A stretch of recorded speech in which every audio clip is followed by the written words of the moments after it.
After the invasions of September 1939, Poland was occupied and split between Germany and the Soviet Union. However, the occupation did not stop the Polish people from continuing to resist. Soon after the occupation, the Home Army was established, an underground resistance group. Their most notable action would be during the Warsaw Uprising, which started on August 1st, 1944 at 5 p.m. The organizers of the uprising hoped that the Soviets, who were near Warsaw, would help them, but the Red Army stopped just 10 kilometers from the city. The first days of the uprising went well for the Home Army, thanks, in part, to the capture of German vehicles, including 2 Panthers and the Jagdpanzer 38T. The uprising tragically ended on October 2nd, 1944, leaving tens of thousands of civilians and thousands of troops on both sides dead. The city was razed to the ground by the Germans as a way to punish the Poles who had rebelled against them. The city would be rebuilt after the war by a new pro-Soviet communist government. In contrast to the insurgents, the occupying German soldiers were well equipped. German tanks, although not designed for urban combat, were powerful and terrifying weapons that were able not only to crush the insurgents' barricades, but also weaken morale by their mere presence on the battlefield. The anti-tank weapons available to the insurgents were scarce, although they did use grenades and Molotov cocktails in their attempts to destroy the enemy's tanks. For the Polish forces of the uprising, the most treasured vehicles were full armored troop carriers, such as the famous Kubus armored car or captured German SDKFZ 251 half-tracks. One of these captured half-tracks, later known as Grey Wolf, was additionally armored. At this time, even the German army had no heavy vehicles specialized for urban warfare, as even the Sturmtiger, 2 of which were used against the insurgents, was only in its troop trials phase as a vehicle. The Panzerkampfwagen 6 Tiger, built in August 1942, is one of the most famous tanks in the world. Its powerful 88mm KWK-36 L56 cannon and strong armor had allowed the Tiger to dominate the battlefield and overwhelm Allied tanks until late into the war. The participation of Tigers in the Warsaw Uprising is disputed. Some Polish sources mention that the Germans used about 5 to 11 Tiger 1s, but other sources deny the use of Tiger 1s in the Warsaw Uprising altogether. It seems that the Tiger 1 would have been of little use in the built-up areas, as these slow and massive juggernauts were designed mainly for longer-range engagements. What is more, Tiger 1 losses during the uprising are also disputed, with some sources mentioning a few destroyed tanks, while other sources claiming that no Tiger 1 was destroyed and some were merely damaged and fixed soon after. This confusing set of Polish sources is contradicted by the diaries of Tiger units. None of them were involved in the fight against the insurgents. Heavy panzer battalions on the Western Front, the 509th, the 507th, the 505th, the 501st, and the 502nd were fighting in different locations during the uprising, so it is almost assured that the only Tigers that participated in the Warsaw Uprising were 2 Sturmtigers. Some Polish sources even mention that 1 Tiger 1 was captured, although it does not claim it saw combat. This particular version of the story of this captured Tiger tank is peculiar and contradictory, which raises questions about whether the insurgents really captured such a heavy tank or they mistook another vehicle for a Tiger. On August 4th, 3 days after the uprising began, a German convoy composed of 2 tanks and a few armored cars and half-tracks was moving eastwards from the area of Narutowice Square towards Okęcie. Insurgents attacked the convoy and succeeded in isolating the 2 tanks from the rest of the vehicles in the convoy. These tanks turned onto Barska Street and then onto Kaliska Street. The insurgents were already waiting for them equipped with Panzerfausts that had been seized a few days earlier during an engagement with the Germans in the school near Radomska Street. One of the ambushers, Sergeant Jan Ostrowski Osa, was hiding behind the fence of 9 Kaliska Street and attacked the first tank with his Panzerfaust.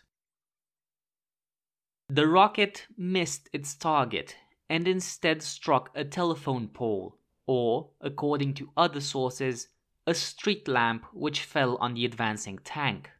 The crew of the German tank panicked and attempted to evacuate to the second tank, but only one man of the crew would manage this, with the others being killed by the insurgents' fire.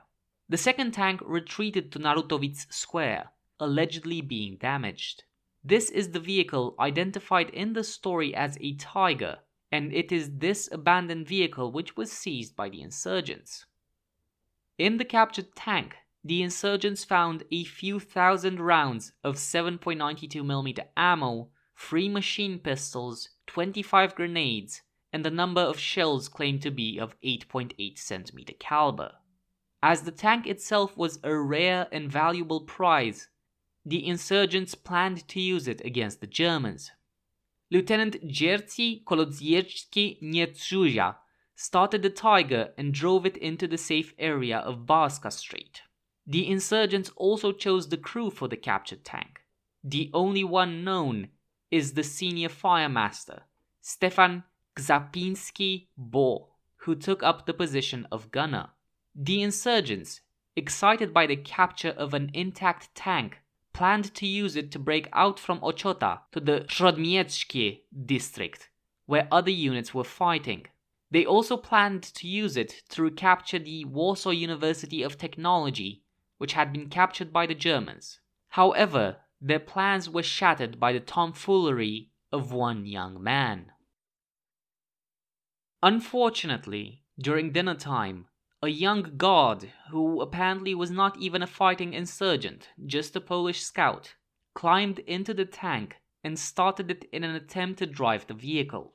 According to other sources, one young insurgent was playing with the tank's cannon, accidentally firing, as a result destroying several captured cars.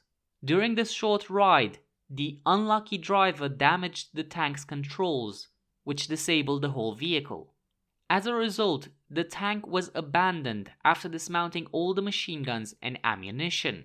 Propellant from the cannon shells was still useful for grenades. The alleged Tiger was eventually blown up by the Germans on August 9th. To do this, the Germans used a self-propelled Goliath remote control mine, but the insurgents managed to cut the control cable of the first Goliath. The second Goliath fulfilled the task and blew the tank up, as well as a big part of a nearby home. Even without the contradictions mentioned above, some details make the whole story about the Panzer VI Tiger captured by Warsaw insurgents doubtful. Sources generally deny a Tiger's usefulness in urban counter-insurgency operations. Also, no heavy tank battalions were engaged in the Warsaw region. Barska Street was very narrow, and it would be dangerous and difficult for such a heavy tank to drive through. One of the most questionable points of the story is that the collision with a wooden telephone pole made a skilled German tank crew to abandon their tank and run through enemy fire. The Panzer VI Tiger was a very advanced and complex tank, with a crew of 5 men. The story states that one young, untrained insurgent managed to not only start the engine, but also drive the tank and even fire the heavy 88mm cannon. This is probably too much of a stretch to believe. Some insurgents mentioned that this tank was indeed a Panzer V Panther, but these look nothing like the much more square Tiger. Panthers were, however, used by the Germans against the Warsaw insurgents. Also, the insurgents captured and used 2 of these tanks in another part of Warsaw, so the capture of a third one is plausible. The story of the captured and, unfortunately for the insurgents, unused tank is presented in a lot of sources, but the exact type of tank is questionable at best. Warsaw insurgents, as many World War II soldiers on the Eastern and Western European fronts used Tiger for many different types of German tanks. Due to its powerful armor and armament, but also thanks to Nazi propaganda, the Panzer VI Tiger was very famous in its time, just as it is famous today. It is possible, therefore, that this captured tank was not a famous Tiger, but something more commonly encountered, such as a Panzerkampfwagen IV or Panther. On the day of the mentioned tank capture, a convoy of such tanks was traveling through the Ochota district and fought against the insurgents. Also, the additional Schürzen armor made the Panzer IV look similar to the Tiger to the untrained eye, increasing its apparent size. The Warsaw insurgents may just have mistaken the famous tank with an upgraded Panzerkampfwagen IV. With no photographs to support the Tiger claim, and with no records of any Tiger-equipped units in the vicinity, it is highly unlikely that the tank captured on Barska Street was a Tiger. The capture of a tank is not disputed, but what tank it was may never be known. That's all for this video. Make sure to like, subscribe and hit that bell button. We'll be releasing new videos on the regular. You can follow us on Facebook, Twitter, Instagram or Reddit. If you use Discord, there's a link to our community server in the description.